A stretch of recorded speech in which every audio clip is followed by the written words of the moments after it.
고린도전서 11장 1절부터 마지막 34절에 있는 말씀까지 좀 깁니다만은 또 한 절씩 그렇게 교도하면서 읽도록 하겠습니다. 우리 집에서도 온라인 예배 들으신 분들도 함께 성경책을 펴놓고 함께 이렇게 교도하도록 하겠습니다. 내가 그리스도를 본받는 자 된 것 같이 너희는 나를 본받는 자가 되라.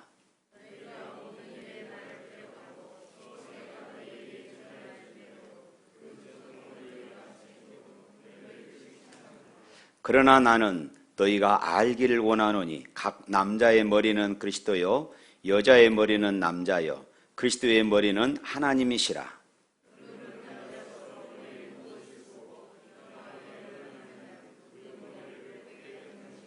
무릇 여자로서 머리에 쓴 것을 벗고 기도나 예언하는 자는 그 머리를 욕되게 하는 것이니 이는 머리를 미인 것과 다름이 없음이라.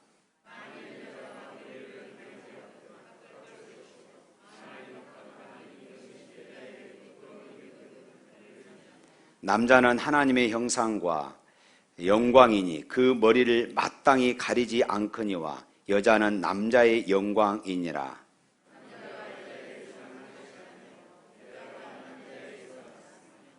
또 남자가 여자를 위하여 지음을 받지 아니하고 여자가 남자를 위하여 지음을 받은 것이니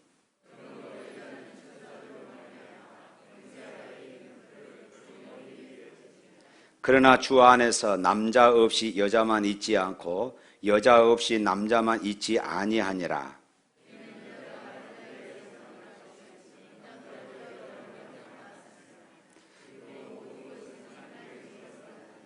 너희는 스스로 판단하라. 여자가 머리를 가리지 않고 하나님께 기도하는 것이 마땅하냐?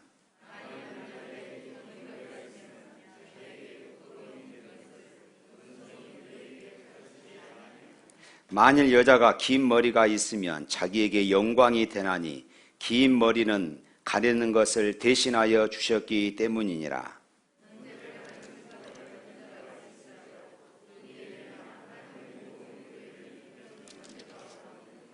내가 명하는 이 일에 너희를 칭찬하지 아니하나니 이는 너희의 모임이 유익이 못되고 도리어 해로움이라.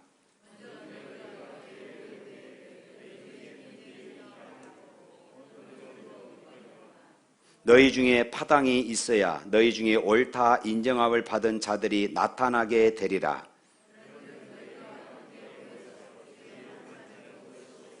이는 먹을 때에 각각 자기의 만찬을 먼저 갖다 먹으므로 어떤 사람은 시장하고 어떤 사람은 취함이라.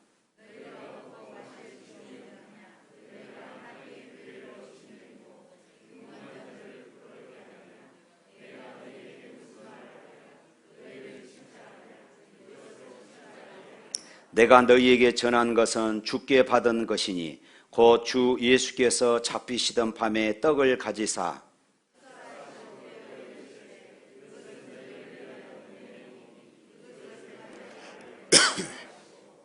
식후에 또한 그와 같이 잔을 가지시고 이르시되 이 잔은 내 피로 세운 새 언약이니 이것을 행하여 마실 때마다 나를 기념하라 하셨으니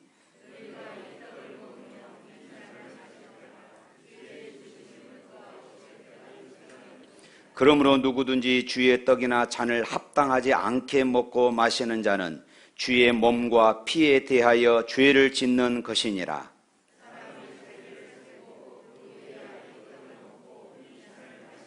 주의 몸을 분별하지 못하고 먹고 마시는 자는 자기의 죄를 먹고 마시는 것이니라.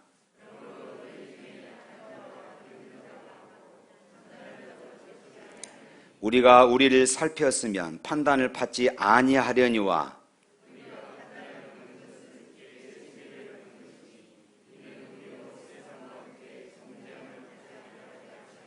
그런즉 내 형제들아 먹으러 모일 때에 서로 기다리라.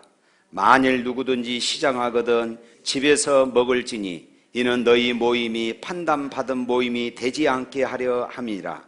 그 밖의 일들은 내가 언제든지 갈 때에 바로 잡으리라. 아멘.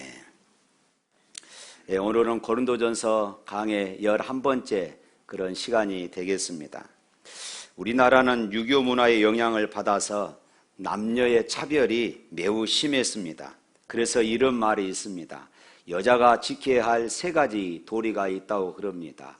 그 첫 번째는 결혼 전에는 아버지를 따르고, 그리고 결혼해서는 남편을 따르고, 남편이 죽고 난 이후에는 아들을 따른다 하는 내용입니다. 남존여비 사상이 아주 물씬 묻어나는 그런 이야기이지요. 요즘은 시대가 많이 변해서 여성들의 인권이 많이 신장되었습니다. 그리고 세계를 이끌어가는 여성 지도자들이 참 많이 있는 것을 우리가 보게 되어집니다. 그래서 요즘은 여자가 지켜야 할 3가지 도리가 아니라 남자가 지켜야 할 3가지 도리가 있다고 그럽니다. 먼저는 남자는 결혼하기 전에 어머니 말을 잘 들어야 하고, 결혼한 이후에는 아내의 말을 잘 들어야 되고, 그리고 밖에 나가서 운전할 때는 내비게이션에 여자의 말을 잘 들어야 한다, 이런 말이 있어요. 기독교 복음이 들어가는 곳에는 여성의 인권이 신장되었습니다. 우리나라도 역시 마찬가지입니다.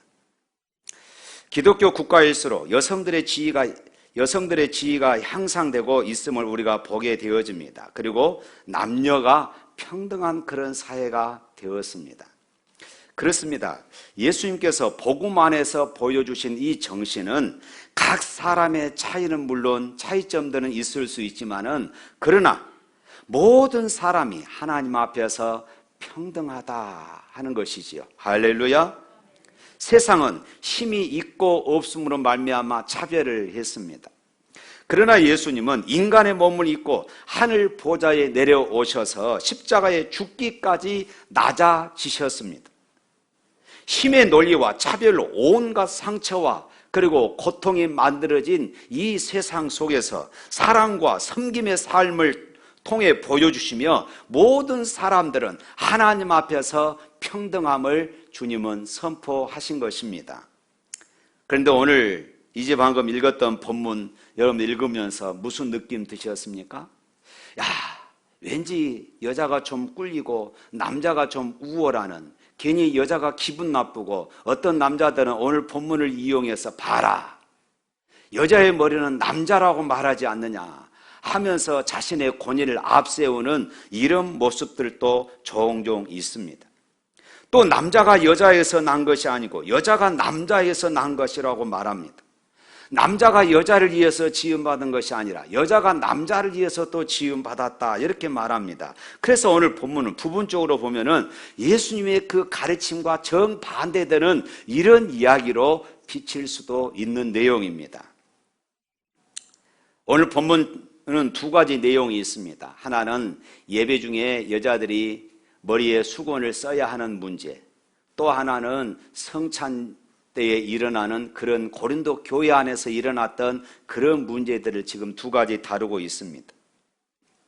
여자들이 예배 드릴 때에 여자들이 머리에 수건을 써야 하느냐, 쓰지 말아야 하느냐 하는 이런 문제지요.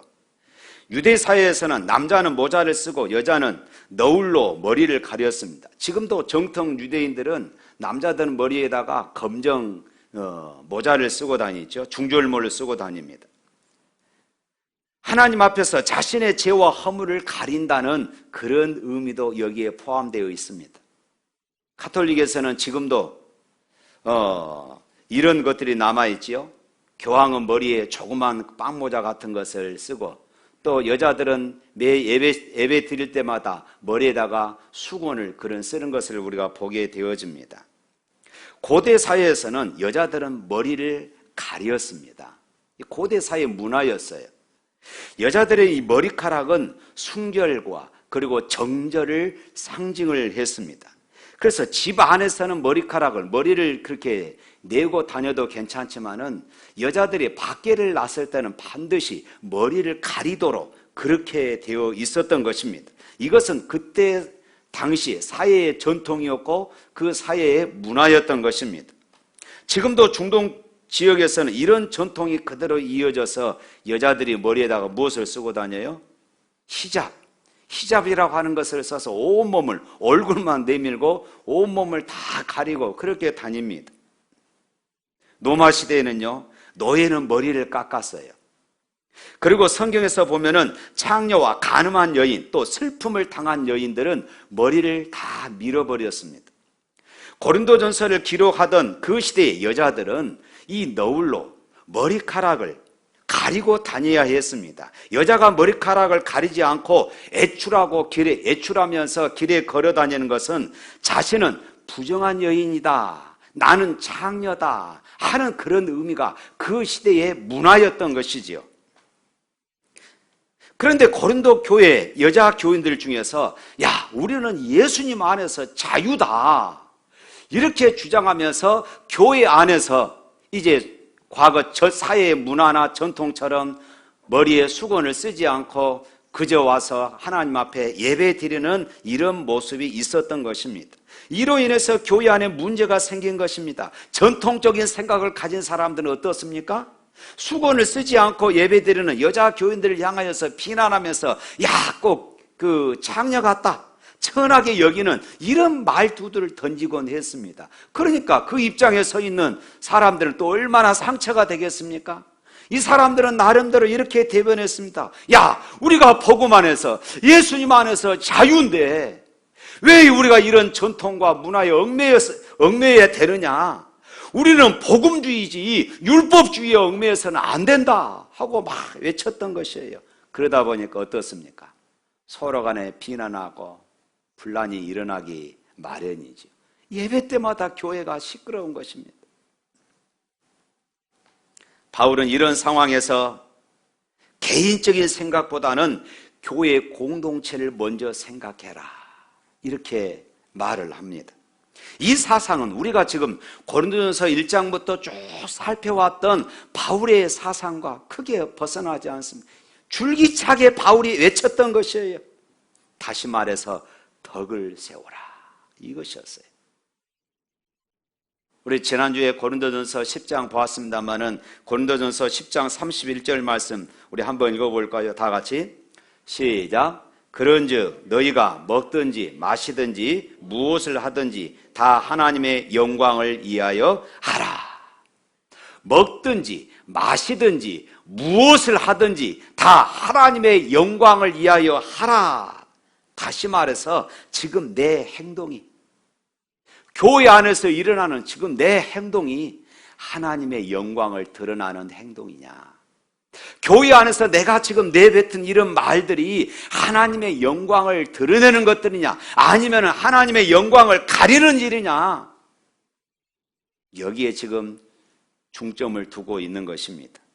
오늘 본문 2절 말씀 한번 읽어보도록 하겠습니다. 오늘 본문 2절 말씀입니다.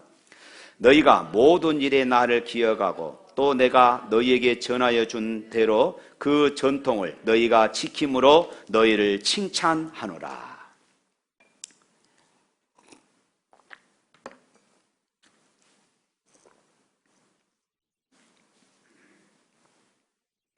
자, 교회 안에서 지금 사도 바울은 그러죠. 내가 너희에게 전해준 전통을 잘 지켜서 내가 너희들을 칭찬한다. 교회 안에는요, 지켜서 덕이 되는 전통이 있고 또 지켜서 덕이 되지 않는 그런 전통들이 있습니다. 바울 당시에 여자가 머리에 수건을 쓰지 않는 것은 당시 사회적으로 문화적으로 창녀와 음란한 여인이라는 그런 생각이 있었던 것입니다. 그리고 실제로 머리에 무엇을 쓰지 않는 여인들은 모두가 다 그런 여인들이었던 것이지요.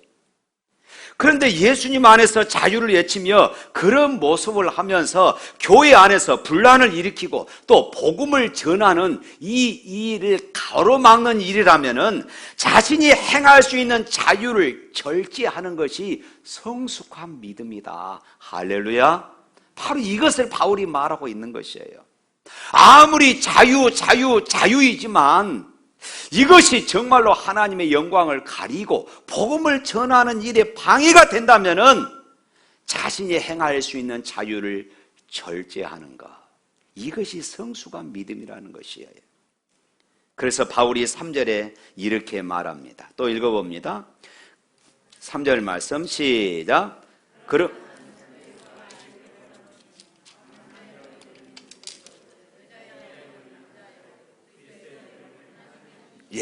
그러나 나는 너희가 알기를 원하노니 알기를 원한다. 너희가 꼭 알아야 한다 그 말이에요. 무엇을 알아야 하느냐? 남자의 머리는 그리스도요, 여자의 머리는 남자요, 그리스도의 머리는 하나님이시라. 다시 순서대로 정리하면은 여자의 머리는 남자고, 남자의 머리는 그리스도고, 그리스도의 머리는 하나님이시다. 여러분, 이렇게 써놓으면은 여자들은 굉장히 기분이 나쁘지요.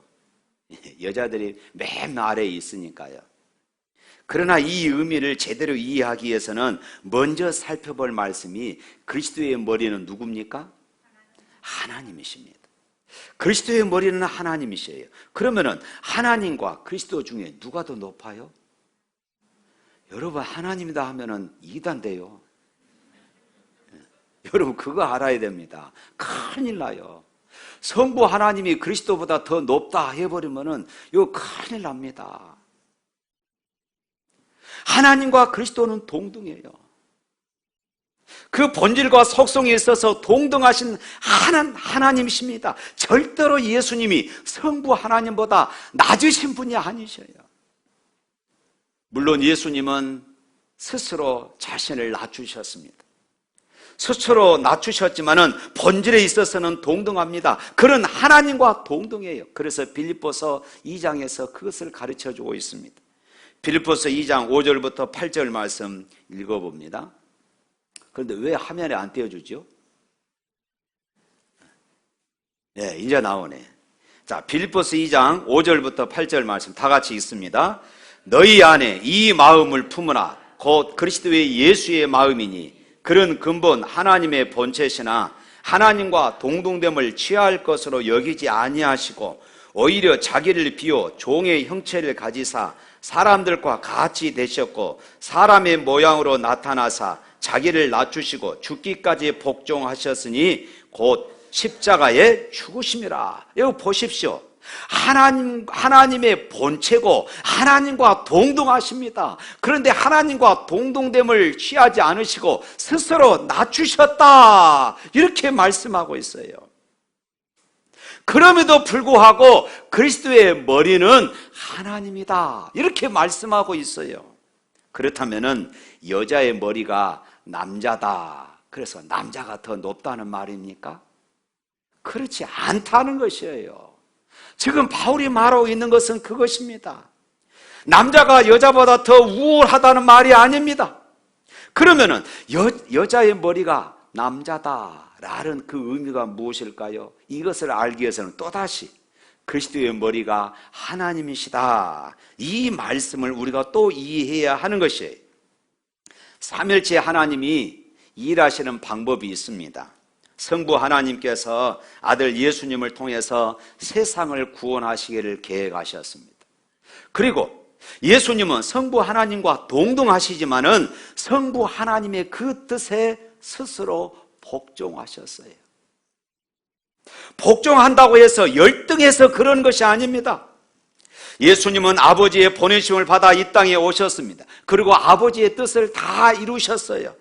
아버지의 뜻을 떠나서는 아무것도 스스로 하지 않으셨습니다. 그리고 그 뜻을 이루어서 아버지께 영광을 돌린 것입니다. 역할의 차이였던 것이지요. 질서에 따른 일종의 역할의 차이가 있다는 것입니다. 마찬가지로 하나님께서 한 가정 안에 가정의 구성원들은 모두가 다 남자나 여자나 동등하시지만 그 가정의 리더를 하나님께서 남자로 세우셨다. 바로 이런 의미가 되는 것입니다. 남자가 절대로 똑똑해서가 아닙니다. 리더가 필요하기 때문에 그렇습니다. 리더가 없는 사회, 리더가 없는 공동체, 리더가 없는 교회를 한번 생각해 보십시오. 어떻게 되겠습니까? 가정에도 리더가 있어야 했던 것입니다. 그래서 하나님은 남편에게 그 역할을 기대하셨던 것입니다.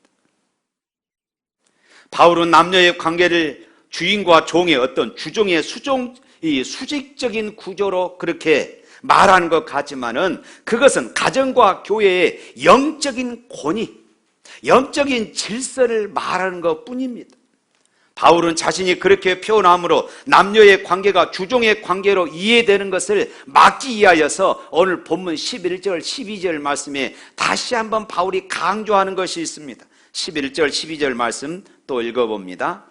그러나 주 안에서 남자 없이 여자만 있지 않고 여자 없이 남자만 있지 아니하니라. 이는 여자가 남자에서 난 것 같이 남자도 여자로 말미암아 났음이니라. 그리고 모든 것은 하나님에게서 났느니라. 여자들은 이 구절에다가 줄을 그어 놓으세요. 남자들이 앞 구절 가지고 공격하면 봐라 뭔 소리냐, 여기 이렇게 말씀하고 있지 않느냐. 세상은 남자와 여자의 관계를 주종 때로는 수직적인 관계로 말하지만은 예수님 안에서 구원받아 하나님의 자녀된 우리에게는 남녀의 관계를 수직적인 관계가 아닌 수평적인 관계라고 말씀합니다. 하나님의 형상대로 남자도 여자도 똑같은 하나님의 형상대로 지어주셨음을 믿으시기를 축원합니다. 그러나 질서에 있어서 그렇게 리더를 세워주셨다는 것입니다. 복음이 증거될 때는 복음을 담아 전하는 그릇의 역할을 하는 것이 있었습니다. 그것이 그 사회의 문화였습니다. 이 문화는 복음을 전하는 그릇의 역할을 했던 것입니다. 그래서 때로는 문화와 복음이 충돌하기도 했어요. 우리나라에서 대표적인 것이 문화와 복음이 충돌한 것은 제사 문제였습니다. 제사 문제. 이 제사 문제로 인하여서 복음과 충돌이 일어납니다. 그래서 그 문화를 교회가 받아들일 수가 없는 것이지요. 복음의 이 본질은 바꾸어서는 안 되기 때문에 그렇습니다. 제가 어렸을 때는요, 교회 안에서 기타 치고 드럼 치고 있을 수 없는 일이에요. 이거 큰일 납니다. 감히 교회에서 어떻게 기타를 치고 교회에서 복음송도 부르지 못하게 만들었습니다. 특히 더군다나 북치고 장구치며 찬양한다는 것은 있을 수가 없었어요. 그런데 지금은 국악 찬양도 있잖아요. 예배당에 청소할 때도 역시 마찬가지였습니다. 바닥은 여자들이 다 청소하고 강대상은 여자들이 청소할 수 없었어요. 장로님들이 강대상에 올라와서 장로님들이 청소를 했습니다.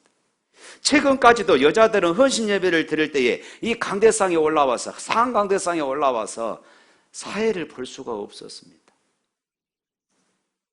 그런데 지금은 어떻습니까? 모든 악기들을 가지고 자연스럽게 하나님을 찬양하잖아요. 그러면은 과거는 잘못된 것입니까? 아니면 현재가 잘못된 것입니까? 그렇지 않습니다. 과거는 그때는 그것이 옳았고 지금이 옳은 것입니다. 그 무슨 영화 제목 같지요?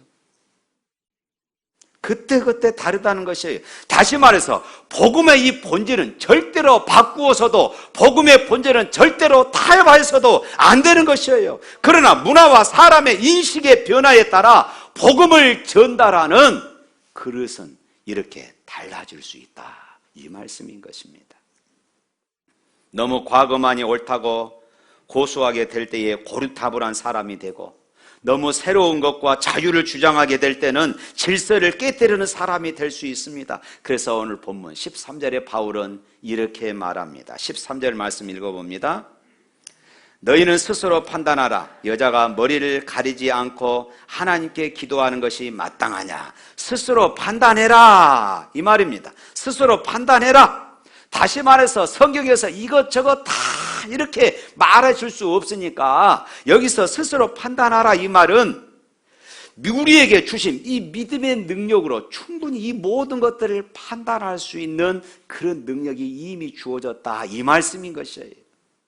그래서 우리가 하나님 앞에 예배 드릴 때 그런 믿음의 기준 따라 아무렇게나 우리가 옷차림하지 않고 그래도 단정하게 나와서 하나님 앞에 이렇게 예배를 드리지 않습니까? 사랑하는 성도 여러분, 기독교는 하나님 중심으로 믿음의 공동체 의식을 가지고 살아갑니다. 할렐루야. 그래서 선한 믿음의 공동체를 위해서는 개인의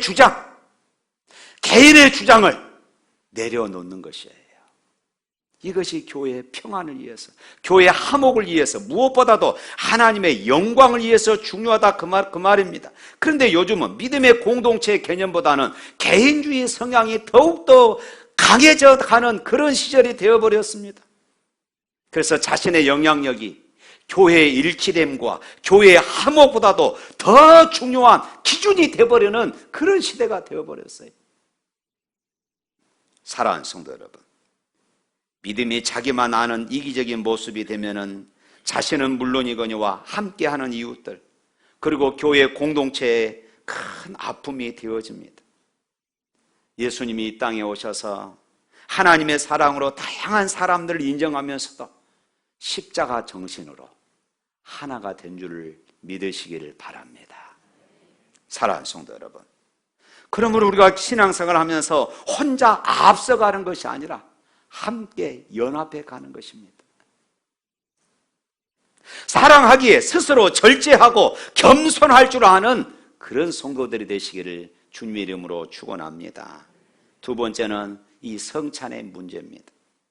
우리가 사도행전에 보면은 그러죠. 사도행전에 정말로 아름다운 교회의 모습이 있었습니다. 그들이 모일 때마다 떡을 떼고 교제하며 순전한 마음으로 음식을 먹었다. 이것을 우리가 애찬이다 이렇게 말합니다. 교인들은 주일이 되면은 각자가 준비한 음식을 가지고 왔습니다. 교회 식당에서 한 번에 준비하는 것이 아니라 그 시절에는 교인 각자들이 조금씩 음식을 싸와가지고 교회 안에서 그렇게 예배가 끝나면은 함께 나누어 먹는 이런 일들이 있었던 것입니다. 그리고 맨 마지막에 최후의 만찬인 성찬식을 행하게 되어 있었습니다. 특별히 이런 것들은 당시에 가난한 성도들, 또 노예들이 있었지 않습니까? 노예들도 예수를 믿었으니까 이 노예들에 있어서는 고달픈 삶의 현장에서 살다가 교회에 와서 이처럼 사랑의 음식들을 함께 나누어 먹을 수 있는다는 것이 말할 수 없는 은혜였고 말할 수 없는 감동이었습니다. 그런데 시간이 지나면서 교회의 이 아름다운 간섭들이 잘못되기 시작한 것입니다. 애찬과 성찬이 변질되어 도리어 교회의 혼란과 분쟁의 원인이 되었습니다. 성도들이 애찬과 성찬을 하기 위해서 음식을 각자 집에서 마련해 왔습니다. 처음에는 모두가 다 부자나 가난한 사람이나 주인이나 노예나 할 것 없이 모두가 다 함께 나누어 먹었습니다. 은혜가 되었습니다. 그런데 시간이 지나면서 교인들이 끼리끼리 모이기 시작한 것입니다. 부자는 부자끼리 모이고 가난한 사람끼리 모이고 또 주인은 주인끼리 모이고 종들은 종들끼리 모였어요. 그러다 보니까 어떻습니까? 서로 보이지 않는 파벌이 생긴 것입니다. 시간과 물질적으로 여유를 가지고 있는 사람들은 일찌감치 많은 음식을 가지고 와서 그 음식을 먹고 배가 부른 것입니다. 또 가져온 그 술을 마시고 취해버린 것이에요. 노동 현장에 있는 가난한 사람들, 그리고 종들은 어떻습니까? 뒤늦게 오지요. 준비한 음식도 너무나도 부족합니다. 그러다 보니까 교회 안에서 계층이 생겼고 소외를 당하는 사람들이 많아지기 시작한 것이, 이것이 지금 고린도 교회의 모습이었던 것이죠. 어떤 사람은 애찬을 하면서 마음껏 먹고 마시며 즐기다 보니까 술에 취해서 예배에 임하게 되고 술 취해서 성찬에 참여하게 되었습니다. 성도 간의 화합과 교제를 목적으로 세워진 좋은 애찬의 풍습이 오히려 갈등과 분파를 만들어내는 그런 요인이 되어버렸던 것이에요. 그래서 오늘 사도 바울은 아주 강력하게 말합니다. 20절과 22절 말씀 한번 읽어볼까요? 20절과 22절 말씀 시작. 그런즉 너희가 함께 모여 주의 만찬을 먹을 수 없으니 이는 먹을 때에 각각 자기의 만찬을 먼저 갖다 먹음으로 어떤 사람은 시장하고 어떤 사람은 취함이라. 너희가 먹고 마실 집이 없느냐? 너희가 하나님의 교회를 업신여기고 빈곤한 자들을 부끄럽게 하느냐? 내가 너희에게 무슨 말을 하랴? 너희를 칭찬하랴? 이것으로 칭찬하지 않노라. 바울이 아주 강하게 지금 질타를 하고 있는 것이에요.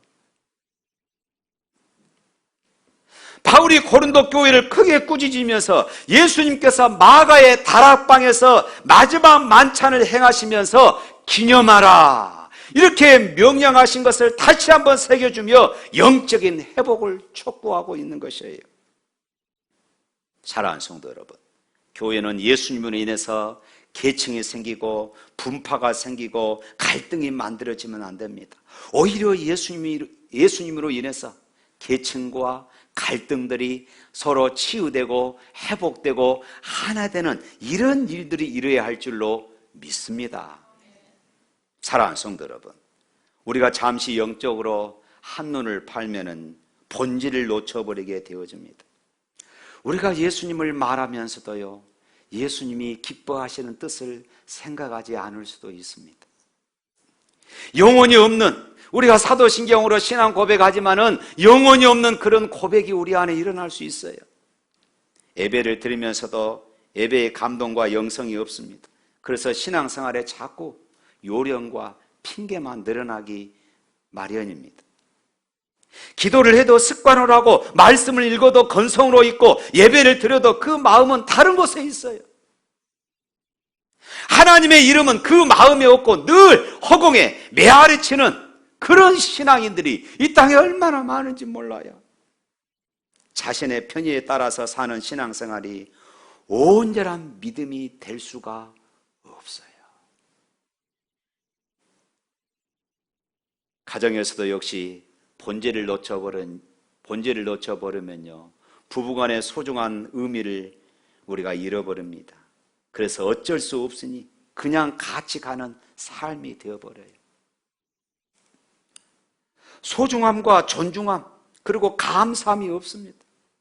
그러나 가정의 본질, 가정의 의미를 찾으면 작은 것에도 기쁨과 보람이 있지만은 그 의미를 잃어버리면은 아무리 큰 것도 소중한지를 모르는 것이에요.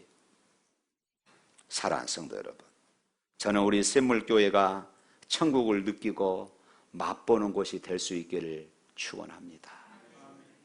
그러기 위해서는 우리 한 사람 한 사람이 주관적인 것, 생각, 어떤 개인적인 주장을 강하게 어필하는 것보다는 이 모든 것들을 내려놓고 사랑과 섬김으로 우리 샘물 공동체를 생각하고 하나님의 영광을 드러내는 믿음의 일꾼들이 되시기를 주님의 이름으로 축복합니다.